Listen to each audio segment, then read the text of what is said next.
आज बहुत दुखर संगे कहवाके पड़े आम सम्बलपुरी इंडस्ट्री रे बहुत दुखर कथा है। रुखसाना जे कि मेडिकल रे 10-12 दिन रू पड़ी थिले ट्रीटमेंट चालू थिला जानी थी एल्बम माने शूट कर बहुत सारा लोग हेल्प कर बहुत बढ़िया पसंद थे। आज ताको सकालू डेथ हो गला कहीं कारण काना एति तो नहीं जाने बस मेडिकल रे थिले एति जानछा बहुत सारा लोग से हम कांटेक्ट भी कले बस डेथ हवाटा ही सोच पहुँचे। हाँ कहमु यार आमे जेन स्टार के जहाँ के आमे पसंद करू थिसु केते बेले काना हेसी के भी जानी नहीं पारो।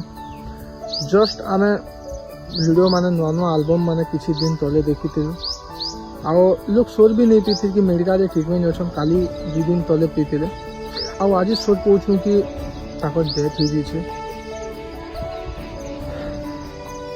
भगवान के मोर एति ही प्रार्थना अच्छे कि आत्मा के शांति मिले।